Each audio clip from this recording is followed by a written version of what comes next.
Matapos bumili ng burger para sa isang matandang customer, pinatalsik ng manager ng McDonald's si Emilia sa trabaho. Ang buong lugar ay nagulat at hindi makapaniwala ilang oras lamang matapos ang insidente. Si Emilia Vidal, 36, ay paulit-ulit na kinukuskus ang kanyang pulang at dilaw na apron ng umagang iyon. Bawat lukot sa kanyang uniforme ay tila isang konkretong paalala ng kanyang pang-araw-araw na hamon. Napabuntong hininga siya ng malalim at tiningnan ang oras. 4 na oras pa bago matapos ang kanyang shift. Order na para sa table 5, sigaw ng chef mula sa kusina. Kinuha ni Emilia ang tray at nagtungo sa nakatalagang mesa. Ang kanyang isip ay lumipad sa kanyang anak na si Maria, 17, na malamang ay kakauwi pa lang mula sa eskwela. Umaasa siyang naalala ni Maria ang kanyang gamot para sa hika. Ang kanyang mga alalahanin ay lumipat din sa kanyang ina, si Ginang Vidal, na ang tumataas na mga bayarin sa kalusugan ay laging sanhi ng stress. "Nandito na po, sir. Enjoy!" Malugod na sabi ni Emilia. Ang kanyang ngiti ay pagod, ngunit taos-puso habang iniabot ang tray sa isang lalaking nasa edad 40. Pagbalik niya sa service counter, napansin niya ang isang matandang lalaki na kapapasok lang. Hawak nito ang tungkod at nagmamasid sa menu, halatang litong-lito. "Magandang hapon po, sir. Paano ko po kayo matutulungan ngayon?" Mahinahong tanong ni Emilia. Tumitig ang matandang lalaki sa kanya, ang mga matay puno ng luha at may bahagyang ngiti sa kanyang muka. "Magandang hapon din, iha. Pwede bang makakuha ng kape at isang maliit na burger? Wala pa akong kinakain simula kaninang umaga." Tumango si Emilia ng may pag-unawa at nagsimulang kunin ang order ng matanda. Nang oras na para magbayad, nanginginig ang mga kamay ng matanda habang binibilang ang ilang barya mula sa kanyang bulsa. "Patawad po," nang sabi niya, ang boses ay puno ng hiya. "Mukhang kulang ang pera ko. Akala ko sapat na ito. Pasensya na, aalis na lang ako." Naramdaman ni Emilia ang isang bugso ng awa. Agad siyang kumuha ng kanyang pitaka. "Huwag po kayong mag-alala, sir. Ako na po ang bahala," mahinang bulong niya habang dumudulas ang kanyang card sa payment machine. Nilingon siya ng matanda. Ang ekspresyon ay puno ng hindi inaasahang pasasalamat at ginhawa. "Ayaw po, walang problema," sagot ni Emilia nang may banayad ng ngiti. "Lahat tayo ay nangangailangan ng kaunting tulong minsan. I-enjoy niyo po ang inyong pagkain at huwag na pong isipin pa." Habang umupo ang matanda sa kalapit na mesa, ang kanyang mga mata ay puno ng luha. Tinitigan siya ni Emilia saglit. Ang kanyang puso ay napuno ng kasiyahan, ngunit may halong kaba. Alam niyang gipit ang kanyang sariling kalagayan, ngunit hindi niya matiis ang ideyang may ibang tao na nagugutom. Hindi alam ni Emilia si Leandro, isa niyang katrabaho, ay nasaksihan ang buong pangyayari mula sa kabilang rehistro. May kakaibang ngiti sa kanyang mukha habang nagtungo sa opisina ng manager. Ang natitirang oras ng shift ni Emilia ay lumipas ng maayos. Habang naglilinis ng mga mesa, tinawag siya ni Miguel, ang manager na mukhang istrikto sa kanyang opisina. "Emilia, kailangan nating mag-usap," sabi nito habang isinasara ang pinto. Binalot ng takot si Emilia. Kilala niya ang tunong yon at karaniwan ay nangangahulugang may problema. "May problema po ba, Mr. Miguel?" "Ipinagbigay alam sa akin na ikaw ang nagbayad para sa pagkain ng isang customer gamit ang sarili mong pera. Tama ba ito?" Nagulat si Emilia at nag-aatubiling sumagot, "Opo, sir. May isang matandang lalaki na walang pambayad sa kanyang pagkain. Hindi ko po kayang panoorin siyang umalis na gutom." Miguel ay malalim na huminga. "Emilia, habang pinahahalagahan ko ang iyong malasakit, nilalabag nito ang mga patakaran ng aming kumpanya. Hindi namin maaaring payagan ang mga empleyado na magbayad para sa mga customer dahil pinapalabo nito ang aming mga tala ng pananalapi at maaaring humantong sa potensyal na pang-aabuso. Pakiusap, Ginoong Miguel, minsan lang po ito. Pinapangako ko po na hindi na ito mauulit. Pagsusumamo ni Emilia, may bahid ng desperasyon ang kanyang boses. Ikinalulungkot ko, Emilia, nakapagbigay na kami ng mga babala noon dahil sa pagiging huli mo na nauugnay sa mga isyu sa kalusugan ng iyong ina. Mahigpit na ipinapatupad ng aming kumpanya ang mga patakaran nito. Sa kasamaang palad, wala akong magagawa kundi wakasan ang iyong trabaho. Para itong suntok na dumapo kay Emilia. Pero pakiusap, Ginoong Miguel, kailangan ko talaga ang trabahong ito para sa anak ko, para sa nanay ko, pagsusumamo niya. Ngunit iniaabot na ni Miguel ang isang sobre na naglalaman ng huling sahod niya. Ikinalulungkot ko, Emilia, pakilinisin na lamang ang iyong locker at isauli ang iyong uniforme bago ka umalis. Nanghihina ang mga tuhod ni Emilia habang lumalabas ng opisina. Pinipigilan niyang tumulo ang kanyang mga luha. Ayaw niyang magpakita ng kahinaan doon. Matapos kunin ang kanyang mga gamit at magpalit mula sa uniforme, lumabas siya sa likurang pintuan ng restaurant. Pagkalabas niya, nagsimulang bumuhos ang mga luha na kanina pa niya pinipigil. Ang mga alalahanin tungkol sa kanyang kinabukasan, edukasyon ng kanyang anak, at pangangalaga sa kalusugan ng kanyang ina ay patuloy na bumabalot sa kanyang isipan. Habang naglalakad papunta sa hintayan ng bus, kinwestiyon ni Emilia ang kanyang desisyon, sulit ba ang naging kapalit ng kanyang ginawang pagtulong? Pansamantalang nadiliman ang kanyang isipan ng pagdududa, ngunit nang maalala ang pasasalamat sa mga mata ng matandang lalaki, napanatag siya. Sa kabila ng mga pagsubok, hindi siya nagsisi sa kanyang kabutihan. Huminga ng malalim at hindi pantay na hininga, sumakay si Emilia sa bus. Hindi sigurado sa hinaharap, ngunit handang harapin ito ng may parehong tapang at kabaitan na palagi niyang ipinapakita. Habang dumaraan ang lungsod, pinahintulutan niyang maging marupok sa sandaling iyon, nagiging handa na ibalita ang hindi magandang pangyayari sa kanyang pamilya. Hindi alam ni Emilia ang kanyang simpleng pagkilos ng kabutihan ay magbubunsod ng isang serye ng mga pangyayari na magbabago ng takbo ng kanyang buhay. Ang mga hindi nakikitang puwersa ng tadhana ay gumagalaw na, naghahanda na baguhin ang kanyang kalagayan sa mga paraang hindi pa niya mawari. 2 linggo matapos siyang tanggalin mula sa McDonald's, nakaupo si Emilia sa maliit na mesa sa kusina ng kanyang apartment. Binabasa ang mga anunsyo ng trabaho sa dyaryo at umiinom ng malamig ng kape. Tahimik ang apartment, tanging ang ritmo ng tiktik ng orasan sa dingding at paminsan-minsang buntong hininga ni Emilia ang naririnig habang nasa paaralan si Maria. Masigasig siyang nagpapadala ng mga resume sa iba't ibang potensyal na employer, mula sa mga fast food hanggang sa mga tindahan. Ngunit wala pa siyang natatanggap na tugon. Dumarami ang mga bayarin sa mesa, bawat isa ay nagpapataas ng kanyang pag-aalala tungkol sa kanilang sitwasyon sa pananalapi. Biglang nagring ang telepono, nagpatingkad ng katahimikan at nagpatigil kay Emilia. Nagmamadali siyang sinagot ito, umaasang may balita tungkol sa kanyang mga aplikasyon.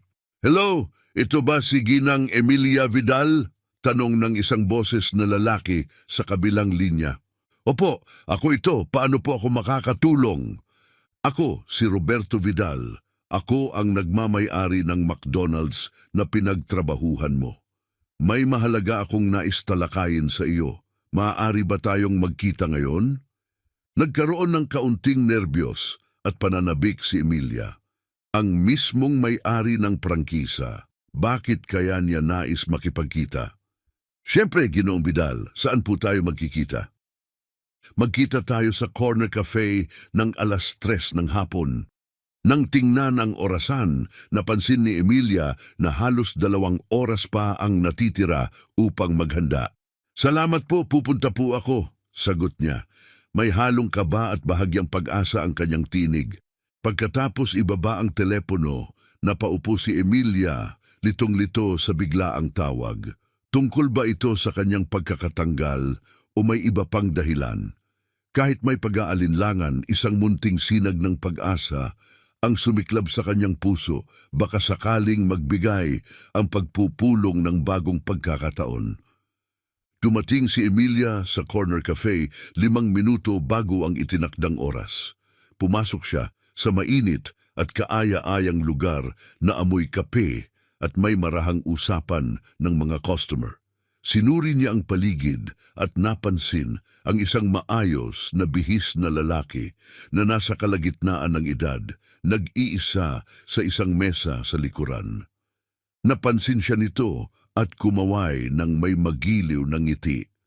"Binibining Vidal, ako si Roberto Vidal. Salamat sa pagpunta," bati niya habang tumatayo upang kamayan siya. "Salamat po sa pag-imbita, Ginoong Vidal," sagot ni Emilia. Ramdam ang init ng kanyang ngiti habang nagbalik siya ng pakikipagkamay.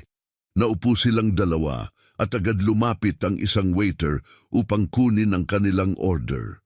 Matapos magkaroon ng inumin, sinimulan ni Roberto ang usapan ng may layunin.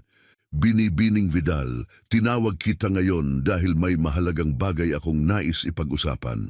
2 linggo na ang nakalilipas. Sa McDonald's, tinulungan mo ang isang matandang customer sa pamamagitan ng pagbabayad ng kanyang pagkain. Naaalala mo ba ang insidenteng iyon?" Tumango si Emilia, na buhay ang alaala ng araw na iyon kasama ang pagkakatanggal niya. "Opo, naalala ko," marahang tugon niya. Nagbigay ng mahinahong ngiti si Roberto. "Ang matandang lalaking iyon ay ang aking ama." Sandaling nagulat si Emilia. "Ang inyong ama, hindi ko po alam." "Alam ko, at iyan mismo ang dahilan kung bakit kapuri-puri ang iyong ginawa. Kumilos ka ng may kabutihan nang walang inaasahan." Patuloy ni Roberto, humihinto sandali upang uminom ng kanyang kape. "Ang aking ama ay mayroong early stage na Alzheimer's. Paminsan-minsan, siya ay lumalabas para maglakad at nagiging medyo nawawala sa sarili. Nang ikwento niya sa akin ang iyong kabutihan, lubos akong naantig." Isang damdamin ng emosyon ang bumalot kay Emilia. "Masaya akong nandun ako upang makatulong, Ginoong Vidal. Nakakalungkot pong marinig ang kalagayan niya." "Salamat," ani Roberto, "ngunit may higit pa. Ang malaman na natanggal ka dahil sa insidenteng iyon ay lubos na ikinadismaya ko. Hindi ito ang uri ng pamumuno na nais ko sa aking negosyo." Bumilis ang tibok ng puso ni Emilia, nararamdaman niya kung saan patungo ang pag-uusap. "Binibining Vidal, nais kitang bigyan ng trabaho. Hindi lamang basta trabaho, nais kitang gawing general manager ng restaurant." Nabigla si Emilia at saglit na natigilan. "General manager? Wala pa akong karanasan sa pamamahala ng ganitong antas. Hindi ako sigurado kung kwalipikado ako." Maingat na itinaas ni Roberto ang kanyang kamay upang kalmahin siya. "Sinuri ko ang iyong employment records at nakausap ang ilang dating tagapamahala mo. Kilala ka bilang masipag, itikal at may malasakit. Ito ang mga katangiang hinahanap ko sa isang pinuno. Maaari mong matutunan ang mga kasanayan sa pamamahala. Ngunit ang mga katangiang mayroon ka ay bihirang matagpuan." Napuno ng luha ang mga mata ni Emilia habang unti-unting bumabaon ang alok sa kanya. "Hindi ko po alam ang sasabihin, Ginoong Vidal.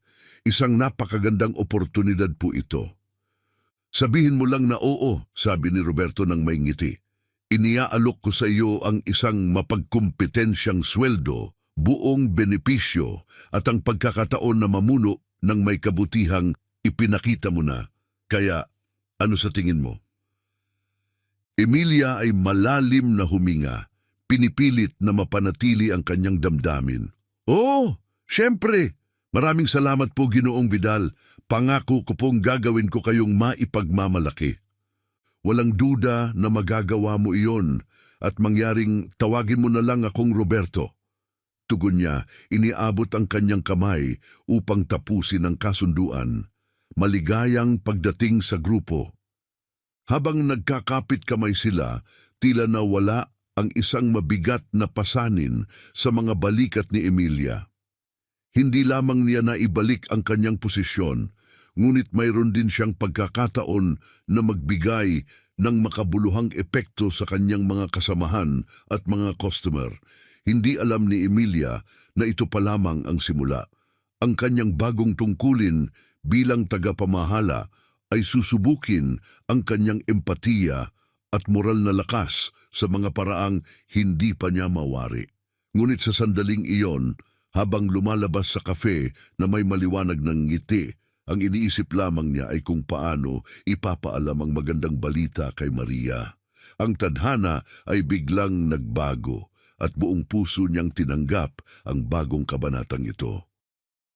Dumating ang unang umaga ng kanyang panunungkulan bilang general manager sa McDonald's, maliwanag at puno ng potensyal. Nagising siya bago pa ang alarm, kumikirot ang tiyan sa paghahalo ng pananabik at kaunting kaba. Habang naghahanda para sa araw, iniisip niya ang kanyang mga layunin. "Naiilang ka ba, Mama?" tanong ni Maria na nakatanaw mula sa pintuan ng kusina. Ngumiti si Emilia habang tinitingnan ang kanyang anak. "Medyo anak, pero mas excited ako." "Magiging magaling ka diyan," panghihikayat ni Maria na puno ng katiyakan ng kabataan. "Ikaw ang pinakamagaling," sagot ni Emilia. Matapos yakapin si Maria at tumawag saglit upang kumustahin ang kanyang ina, umalis si Emilia ng bahay, sabik na harapin ang kanyang bagong tungkulin. Pagdating sa restoran, huminga siya ng malalim bago pumasok. Ang kaaya-ayang amoy ng kape at bagong lutong muffin ang bumungad sa kanya. Gayon din ang mga nakakagulat na tingin ng kanyang mga dating katrabaho. "Magandang umaga sa inyong lahat." Masiglang bati niya, pilit na nagpapakita ng kumpiyansa kahit bahagyang hindi tiyak ang kanyang nararamdaman. Lumapit si Miguel, ang dating tagapamahala na nagtanggal sa kanya na may matigas na tindig. "Emilia, maligayang pagbabalik. Ipinabatid sa amin ni Ginoong Vidal ang tungkol sa iyong promosyon. Narito ako upang tumulong sa anumang paglipat." Tumango si Emilia, tinatanggap ang kanyang alok ng suporta sa kabila ng pag-aalangan. "Salamat, Miguel. Pinahahalagahan ko ito," tugon niya ng may pasasalamat. Habang lumalaganap ang umaga, masigasig na sinimulan ni Emilia ang kanyang mga bagong tungkulin. Sinuri niya ang mga schedule, listahan ng inventaryo at mga dokumentong pampinansyal. Agad niyang napansin na marami pa siyang kailangang matutunan, ngunit ang kanyang malawak na karanasan sa frontline ay nagbigay sa kanya ng kakaiba at napakahalagang pananaw. Sa gitna ng abalang tanghalian, nagsuot si Emilia ng apron upang tumulong sa service line na ikinagulat ng ilang empleyado. "Anong ginagawa mo dito, boss?" tanong ni Leandro. Ang kanyang boses ay halong kuryosidad at pagdududa. Siya ang dating nagtaksil sa kanya. "Tayo'y isang koponan, Leandro," tugon ni Emilia ng may pantay na tono. "At minsan, kailangan ng koponan ng dagdag na kamay." Habang nagtatrabaho ng magkatabi, naramdaman ni Emilia ang unti-unting pagkawala ng paunang alanganin.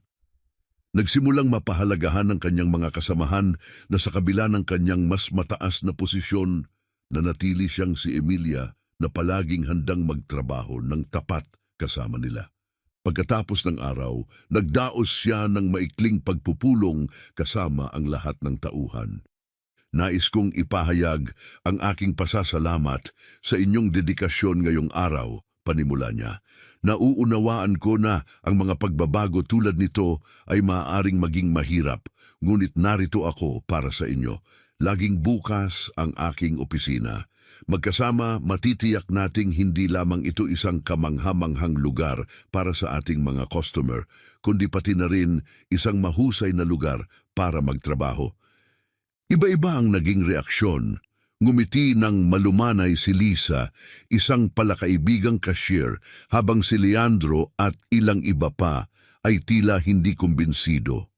Sa mga sumunod na araw at linggo, inialay ni Emilia ang kanyang sarili upang mapalapit sa kanyang koponan at mapahusay ang operasyon ng restaurant. Nagtatag siya ng anonymous suggestion box para sa mga suhestyon ng tauhan. Inayos ang mga schedule para sa mas malaking kaluwagan, lalo na para sa mga nag-aaral, at tiniyak na ang lahat ng tauhan ay may sapat na pahinga. Nagpakita rin siya ng mga hakbang upang mapabuti ang karanasan ng mga customer sa pamamagitan ng pagtatatag ng isang reading nook na may mga aklat na donasyon ng komunidad. Pag-aayos ng mga family night na may mga aktibidad para sa mga bata at aktibong pakikipag-ugnayan sa mga lokal na kaganapan. Gayunpaman, hindi lahat ay maayos. Si Leandro, na may bahid ng sama ng loob dahil sa promosyon ni Emilia, ay nagsimulang maghasik ng pagdududa sa ilang miyembro ng tauhan. Hindi ba't nakapagtataka? Narinig ni Emilia na bulong niya sa break room isang araw. Isang araw, tinanggal siya, kinabukasan siya na ang boss. Tiyak na may iba pang kwento. Habang alam niyang kailangang tugunan ang mga bulong na ito, pinili ni Emilia na mag-focus sa mga positibong pagbabago. Napansin ng komunidad ang mga pag-unlad.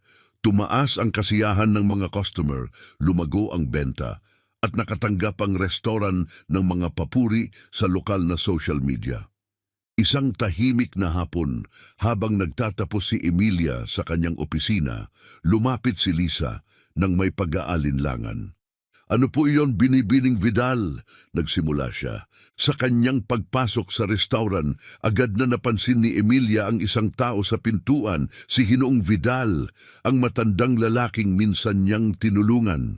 Mukhang nalilito at may bahagyang pagkabalisa. "Nasaan ang anak ko?" tanong niya. Ang boses niya ay nagdulot ng kaguluhan sa mga kostyumer na tumingin sa kanya ng may habag at kaba. Hindi nag-atubiling lumapit si Emilia.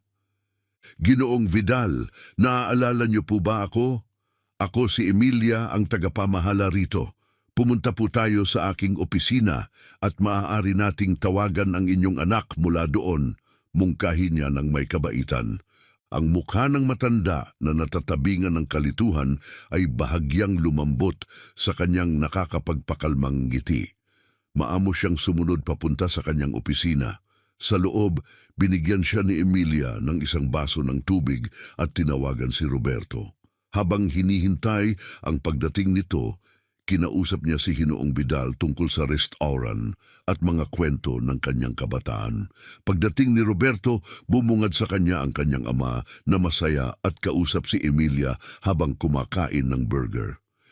"Emilia, hindi ko maipahayag ang sapat na pasasalamat ko," ani Roberto, labis na naantig. "Wala pong anuman," tugon niya na may banayad ng ngiti. "Ginagawa ko lang ang gagawin ng sino man." Matapos ihatid ni Roberto ang kanyang ama pauwi, muling bumalik si Emilia sa masiglang kapaligiran ng restaurant na sa kanyang ginhawa ay tila mas maayos na. Lumapit si Lisa na may ngiti.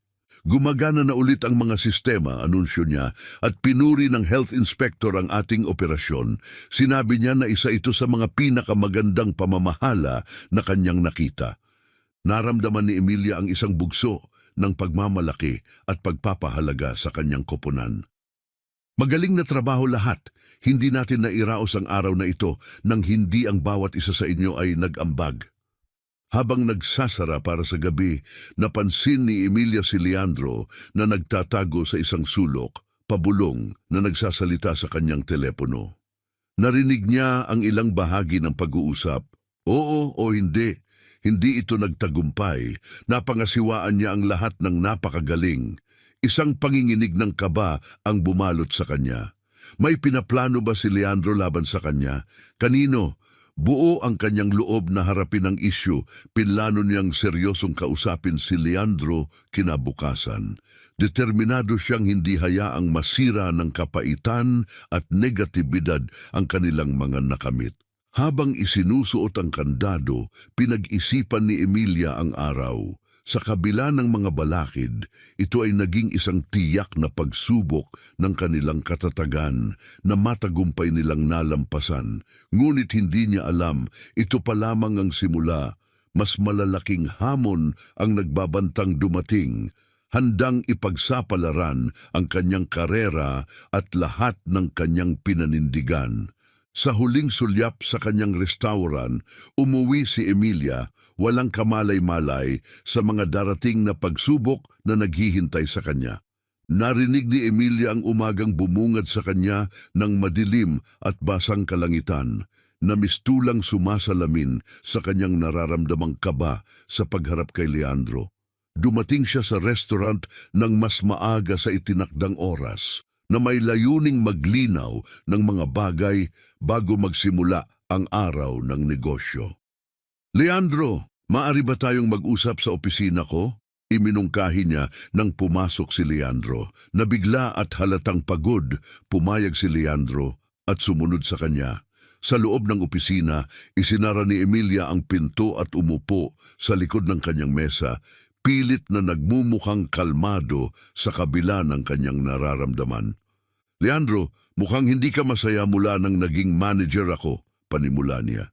Pinahahalagahan ko talaga ang iyong mga opinyon at dedikasyon dito. Ngunit kailangan kong malaman kung may partikular na isyong dapat nating harapin. Nag-ayos si Leandro sa kanyang upuan, halatang hindi komportable. Emilia, hindi ko alam kung ano ang ibig mong sabihin. Ayos lang ako. Habang nakatingin ng diretso, nagpatuloy si Emilia. Narinig kita kagabi sa telepono, Leandro. Malinaw na may bumabagabag sa iyo. Pahahalagahan ko ang iyong katapatan. Nagulat si Leandro saglit, ngunit agad na bumalik sa kanyang pag-aayos. Wala talaga iyon. Personal lang na usapan ko sa kaibigan. Biglang natigil ang kanilang pag-uusap nang may kumatok sa pinto. Lumitaw si Lisa, mukhang balisa. Emilia, may isang lalaki dito na gustong makipag-usap sa iyo ng madalian, anunsyo niya. Sige, pag-uusapan natin ito mamaya, Leandro, sabi ni Emilia habang tumatayo. Paglabas ng opisina, hinarap siya ng isang estranghero na nakasuot ng suit. Miss Vidal, ako si Detective Martinez. Kailangan nating pag-usapan ang ilang natuklasang pagkakaiba sa pinansyal dito. Aniya, isang alon ng kaba ang bumalot kay Emilia. Mga pagkakaibang pinansyal, umiling si Detective Martinez na may seryosong ekspresyon. Ikinakalungkot kong sabihin na medyo seryoso ito. Nakakita kami ng mga palatandaan ng maling paggamit ng pondo at pag-iwas sa buwis sa mga nagdaang buwan. Kailangan namin ng iyong buong pakikipagtulungan sa aming investigasyon. Habang parang umiikot ang kanyang mundo, umasa si Emilia sa krisis na nagaganap. Suriin niya ang mga pinansyal na tala nang magsimula siya bilang manager, ngunit wala siyang nakitang anumang problema hanggang ngayon. Oo, Detective, buong-buo ang aking pakikipagtulungan, tugon ni Emilia. Matatag ang boses sa kabila ng kaguluhan sa loob. Pumunta tayo sa aking opisina para talakayin ito ng mas maigi. Habang bumabalik sa kanyang opisina, nahuli ni Emilia ang tingin ni Leandro. Ang kanyang ekspresyon ay tila may halong kaba at pagkakasala na lalong nagpataas ng kanyang mga hinala. Sa loob ng ilang oras, si Emilia at si Detective Martinez ay nagsiyasat sa mga dokumentong pinansyal ng restaurant. Sinuri nila ang bawat transaksyon, resibo at ulat. Habang patuloy silang naghahanap, nagsimulang mapansin ni Emilia ang maliliit na hindi pagkakatugma na dati niyang hindi nakita. Bagamat malabo, hindi ito maitatanggi. Hindi ako makapaniwala, bulong ni Emilia. Dahan-dahang pumapasok ang pakiramdam ng pagkabigla at pagtataksil. Detective, sinisiguro ko sa iyo, wala akong kaalaman sa mga isyong ito. Tinitigan siya ni Detective Martinez na may neutral na ekspresyon. Miss Vidal, nagsimula ang mga hindi pagkakatugma bago ka pa maging manager. Gayunpaman, ang iyong posisyon ngayon ay nangangailangan na sagutin mo ang mga ito. Nauunawaan ang bigat ng sitwasyon, tumango si Emilia. Gagawin ko ang lahat ng kinakailangan upang matukoy ang punot dulo nito, buong tapang niyang sinabi. Nang umalis ang detektive, nangakong may mga susunod pang pagtatanong na natili si Emilia sa kanyang opisina, mabilis ang pagtakbo ng kanyang isip. Paano niya nakaligtaan ang mga sinyalis na ito? Sino kaya ang may kagagawan? Ang narinig niyang bahagi ng usapan ni Leandro ay tila may kaugnayan na ngayon sa mga pagkakaibang ito sa pinansyal. Dala ang kanyang trabaho, reputasyon, at ang integridad ng restaurant, determinado si Emilia na malaman ang katotohanan. Nilubos niya ang pagsuri sa mga talaan ng pananalapi, pinag-aaralan ng bawat piraso ng datos para sa mga posibleng ebidensya. Hindi niya namalayan ang paglipas ng oras habang nagtrabaho siya buong gabi, sarado ang restaurant at binalot ng dilim ang lungsod. Isang tawag sa telepono ang pumukaw sa kanyang atensyon. Ang kanyang anak na si Maria. Nanay, ayos ka lang ba? Napakagabi na at... Naisip ni Emilia kung gaano kabahala si Maria, kaya't inisip niyang kailangan niyang tiyakin sa anak na ligtas siya habang nananatiling nakatuon sa paglutas ng mga pagkakaibang pinansyal. Habang nagsasalita si Emilia, bumalot ang mabigat na katahimikan, tanging ang mahihinang tunog mula sa labas, ang pumupuno sa silid. Huminga siya ng malalim, ramdam ang bigat ng sandali. Ito ang magiging pagbabagong tala. Alam ko na mahirap itong tanggapin, ngunit ang integridad ng ating restaurant at ang ating pagkakaisa ang nangangailangan na harapin natin ang isyong ito ng direkta, sabi ni Emilia. Sa pamamagitan ng hayagang pagharap dito, maaari nating simulan ang pagpapanumbalik ng tiwala na nasira. Si Roberto ay hindi mapakali sa kanyang upuan, malinaw na hindi komportable. Habang si Leandro ay patuloy na nakatingin sa sahig, iniiwasan ang pagkakatingin. Naiintindihan ko ang pagkabahala at kawalan ng katiyakan na maaring idulot ng sitwasyong ito, patuloy ni Emilia, matatag ngunit may malasakit ang boses. Ngunit ang pangunahing layunin natin ay ang pagiging tapat. May obligasyon tayo sa ating sarili, sa ating mga parokyano at sa isa't isa. Nagpause siya at nagdagdag, narito ako upang suportahan ang bawat isa sa inyo habang hinaharap natin ito. Kailangan nating magtrabaho bilang isang koponan upang mapanatili ang lugar na ito bilang simbolo ng positibong karanasan para sa lahat. Makikipag-ugnayan ako sa mga awtoridad upang masiguro na haharapin natin ito ng may ganap na pagiging bukas at protektahan ang mga inosente. Unti-unting bumaba ang tensyon habang nagsalita si Mia, isa sa mga waitress. Salamat, Emilia. Mahalaga ang iyong pagiging tapat. Magkakaisa tayong haharapin ito bilang isang koponan. Habang nagsimulang bumalot, ang mga sumasang-ayon na bulong sa silid nagkaroon ng pakiramdam ng pagkakaisa. Bahagyang nabawasan ang bigat na dinadala ni Emilia sa kanyang balikat. Salamat sa inyong suporta. Sama-sama tayong matatag at narito ako upang tulungan ang sinumang nakakaramdam ng kaba o walang katiyakan tungkol sa hinaharap. Sinulyapan niya ang buong silid, nakipagtitigan sa kanyang mga kasama, pinapatibay ang kahalagahan ng kanilang sama-samang desisyon. Alam niyang magiging mahirap ang daraanan, ngunit sa kanilang pagkakaisa, malalampasan nila ang mga pagsubok. Tumayo si Roberto, maputla ang mukha. Emilia, sigurado ka ba dito? Ang mga maaaring maging resulta ay... Naiintindihan ko ang mga posibleng kahihinatnan, Roberto, mahina niyang pinutol. Ngunit naniniwala akong ito lamang ang tamang daan na hindi lamang magliligtas sa ating negosyo, kundi pati na rin ang ating moral na prinsipyo. Humarap sa lahat, sinabi niya, alam ko na nakagugulat ang revelasyong ito at may katwiran ang mga alalahanin tungkol sa seguridad ng trabaho. Gayunpaman, ako ay magbibigay ng buong lakas upang protektahan ang mga walang kinalaman sa mga hindi pagkakatugma na ito. Muling bumalot ang malalim na katahimikan. Si Lisa ang sumunod na nagsalita, tumayo upang suportahan ang paninindigan ni Emilia.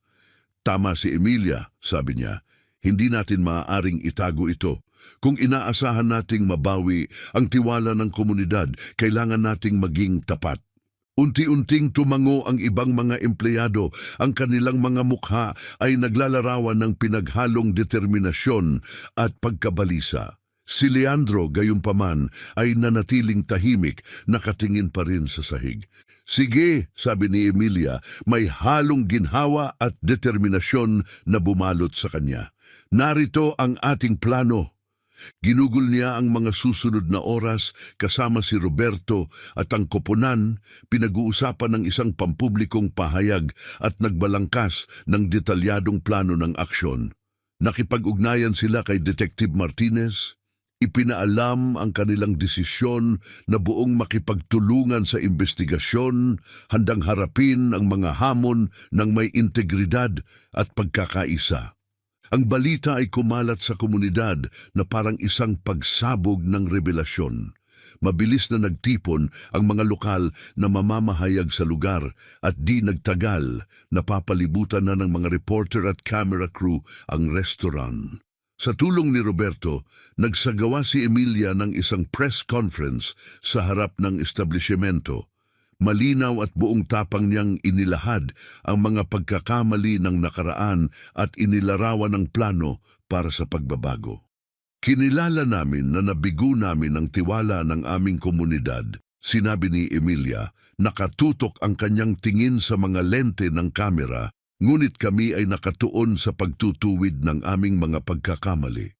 Simula ngayon, nangangako kami ng ganap na pagiging bukas sa aming operasyon. Inaanyayahan namin ang aming mga parokyano at miyembro ng komunidad na samahan kami sa paglalakbay ng pagbabago. Ang naging tugon ay hati-hati.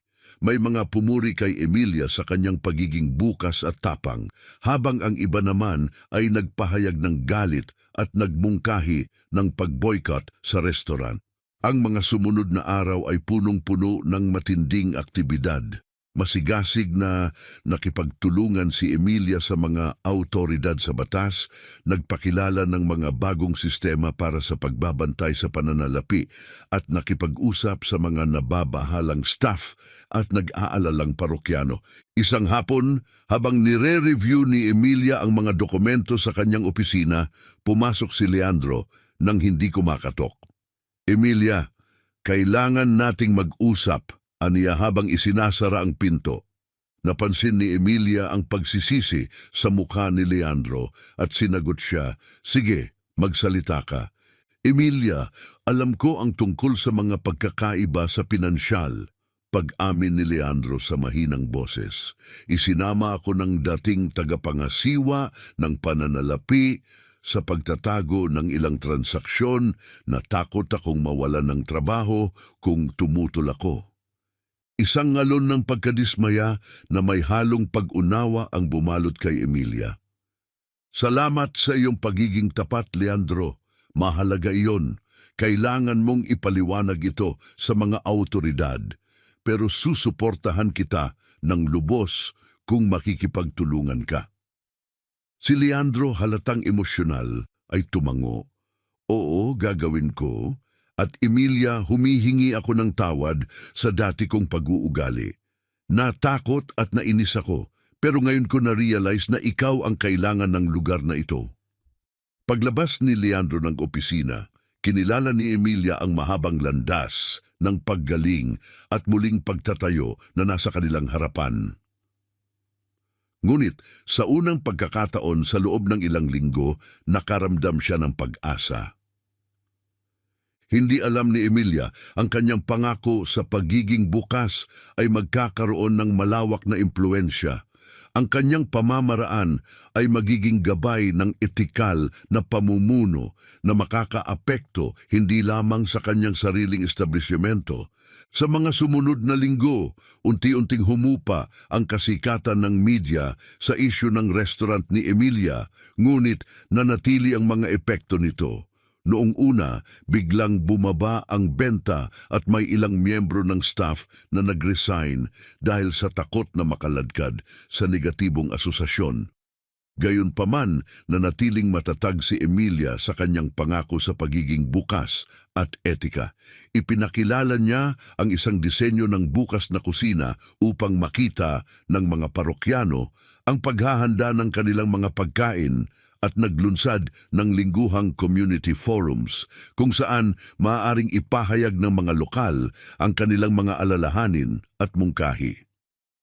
Sa isang partikular na tahimik na shift habang nililinis ni Emilia ang mga mesa, isang matandang babae ang lumapit sa kanya. "Ikaw ba si Emilia ang manager?" tanong ng babae. Tumango si Emilia handang-handa para sa anumang posibleng reklamo o hinaing. Ngunit sa halip, ang ngiti ng babae ay nagbigay sa kanya ng sorpresa. "Gusto ko lang ipahayag ang paghanga ko sa iyong ginawa dito. Bihira ang nakakakita ng isang taong pinipili ang tamang gawin kahit pa ito ay may malaking kapalit." Nakaramdam si Emilia ng labis na pasasalamat at taus-pusong pinasalamatan ang babae. Ito ang unang positibong puna na narinig niya mula sa isang customer sa mahabang panahon. Unti-unting nagsimulang magbago ang pananaw ng komunidad. Ang pagiging tapat ni Emilia at ang mga patuloy na pagsasaayos ay napansin na. Dahan-dahang bumalik ang benta at ang mga bagong customer na naaakit ng kwento ng integridad ng restaurant ay nagsimulang bumisita. Isang araw, nakatanggap si Emilia ng tawag mula sa isang producer ng sikat na pambansang news show.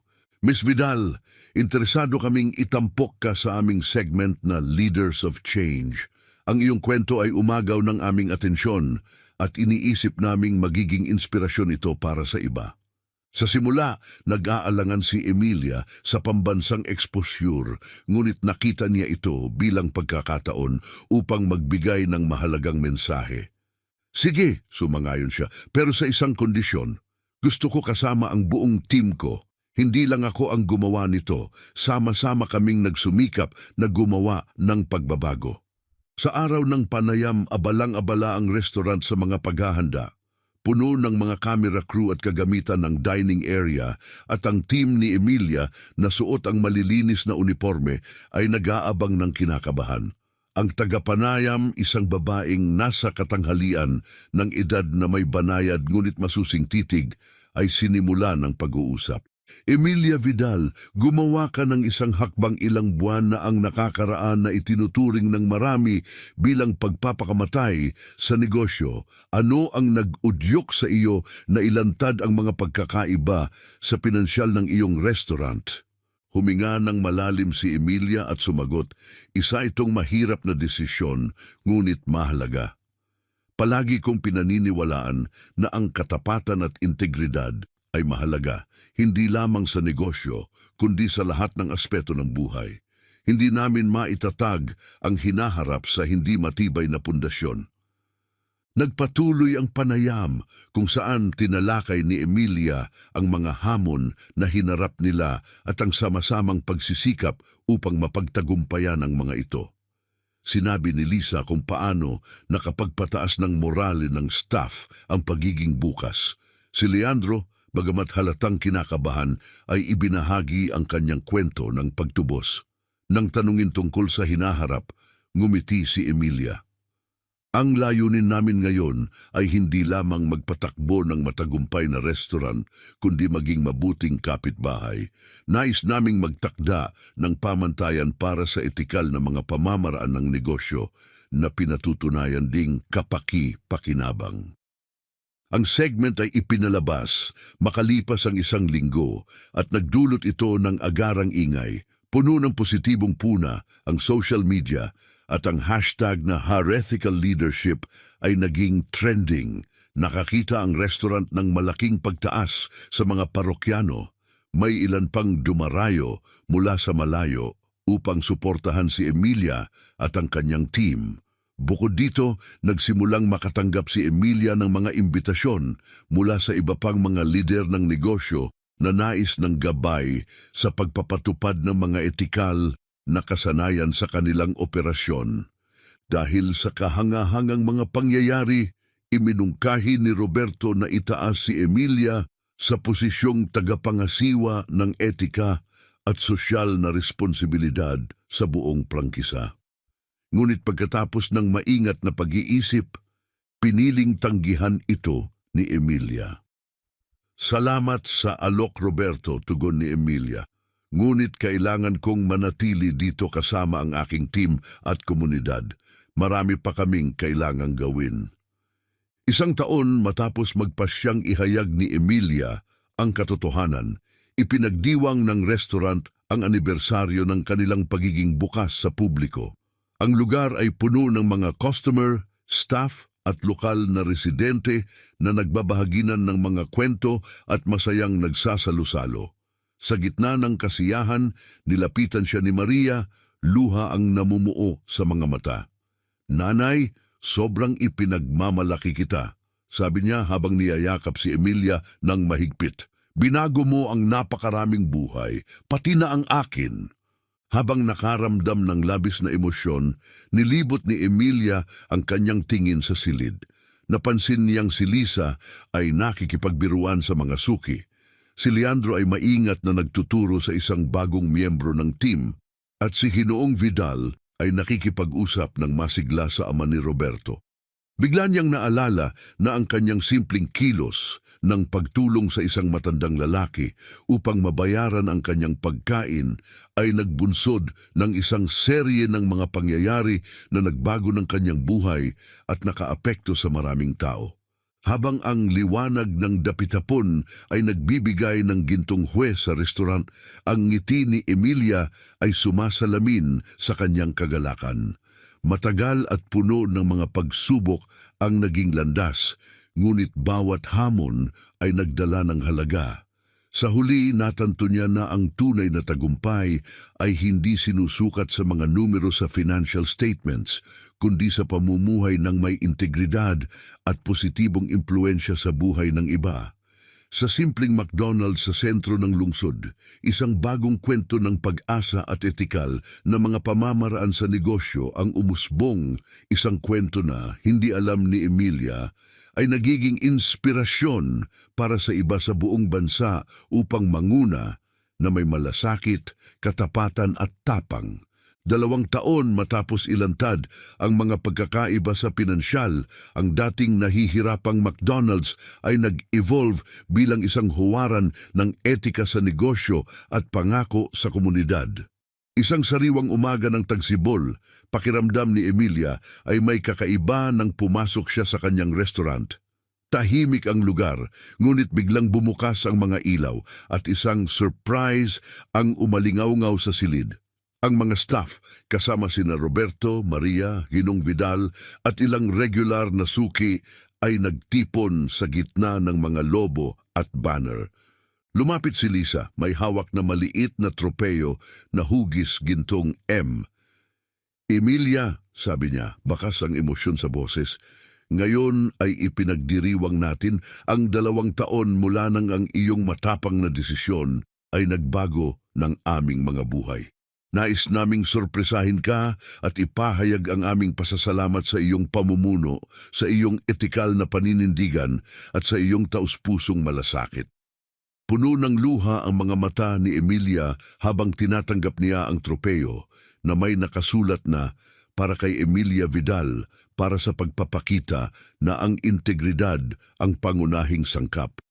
Matapos niyang magpasalamat, bumukas ang pintuan ng restaurant at pumasok ang isang maayos, ang bihis na lalaki kasama ang isang film crew. Ito ang CEO ng McDonald's nationwide. Miss Vidal, bati nito habang iniabot ang kamay. Nandito ako ng personal upang ipaabot ang aking pagbati. Ang iyong mga aksyon ay nagsilbing inspirasyon sa isang alon ng pagbabago sa buong aming organisasyon. Nais naming malaman mo na ang iyong halimbawa ay nagbunsod sa amin na magpatupad ng mga bagong patakaran tungkol sa etika at pagiging bukas sa lahat ng aming mga lokasyon sa buong bansa. Bumilis ang tibok ng puso ni Emilia. Hindi niya kailanman inasahang magiging malawak ang epekto ng kanyang desisyon. Dagdag pa ng CEO, bukod dito, nais ka naming alukin ng pamumuno sa bago naming itinatag na Department of Ethics and Corporate Social Responsibility. Ang iyong integridad at karanasan ay napakahalaga habang naghahangad kami ng isang mas etikal na hinaharap. Habang nararamdaman ang pag-apaw ng damdamin, nilibot ni Emilia ang silid na puno ng mga mukha ng pag-asa, ang kanyang team, ang kanyang pamilya, ang kanyang mga parokyano. Huminga siya ng malalim at nagsabi, "Lubos akong pinararangalan ng alok na ito at naisip para sa isang mahalagang posisyon. Gayunpaman, ang aking debosyon ay naririto pa rin sa aming komunidad at sa team na ito. Nagsama-sama kaming lumikha ng isang bagay na kamangha-mangha at naniniwala akong marami pa tayong magagawa rito." Tumango ang CEO na tila handa na sa kanyang pagtanggi. "Naiintindihan ko, Emilia. Kaya naman may isa pa akong mungkahi. Paano kung pangunahan mo ang isang pilot program dito mismo? Maaari mong ipatupad ang iyong mga pamantayan sa etika sa lokal at kung magtagumpay, ilulunsad natin ito sa buong bansa. Ang pamamaraan na ito ay magpapahintulot sa iyo na manatili sa iyong komunidad habang nakapag-aambag ng mas malawakang epekto." Nagniningning ang mga mata ni Emilia sa posibilidad. Mukhang perpekto iyan, sagot niya ng may pananabik. Ang kanyang pagtanggap ay sinalubong ng palakpakan at masigabong pagbati. Agad na niyakap siya ni Maria habang pinagmamasdan ni Ginoong Vidal na puno ng pagmamalaki. Sa mga sumunod na buwan, ang restaurant ni Emilia ay naging test bed para sa mga etikal na pamamaraan. Nagsagawa sila ng mga integrity workshop para sa mga empleyado, nakipagtulungan sa mga lokal na supplier upang mapabuti ang sustainability, at nagsimula ng isang scholarship fund para sa staff at kanilang mga pamilya. Kapansin-pansin ang mga resulta, hindi lamang bumuti ang financials, kundi naging pangunahing bahagi rin ng komunidad ang restaurant. Ang mga kalapit na negosyo ay humihingi ng payo sa pagpapatupad ng katulad na etikal na mga pamantayan.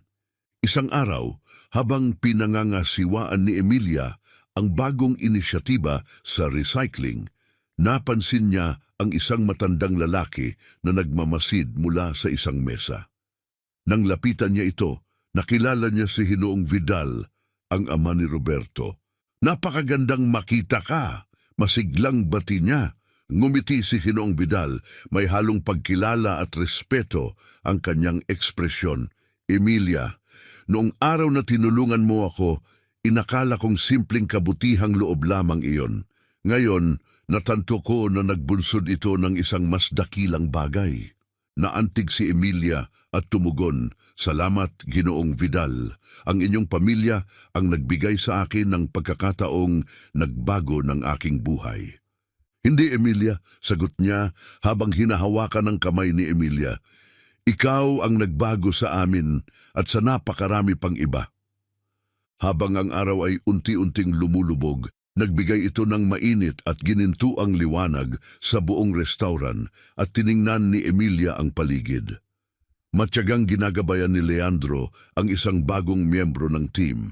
Si Lisa naman ay nakikipag-usap sa isang grupo ng mga kliyenteng interesado sa bagong implementasyon ng inisyatibong pag-recycle. At si Maria, na ngayon ay nagtatrabaho ng part-time, ay masiglang nakikipagkwentuhan kina Ginong Vidal at ilang mga regular na bisita. Sa sandaling iyon, napagtanto ni Emilia na malayo pa ang kanyang paglalakbay. Bawat araw ay nagdadala ng mga bagong hamon at pagkakataon upang gumawa ng tamang mga pagpili, magbigay inspirasyon at magdulot ng pagbabago. Sa isang matatag na ngiti, nagtungo si Emilia sa kusina. Marami pang buhay ang maaapektuhan, isang pamana ng integridad ang kailangang alagaan at marami pang gawain ang naghihintay. Sabik siya para sa mga susunod na araw. Alam niyang sa munting McDonald's na ito sa puso ng lungsod, isang bagong kabanata ang bumubukas, isang kwentong puno ng etikal na mga halaga, malasakit at ang makabuluhang pagsisikap na gawin ng tama kahit ano pa ang kapalit.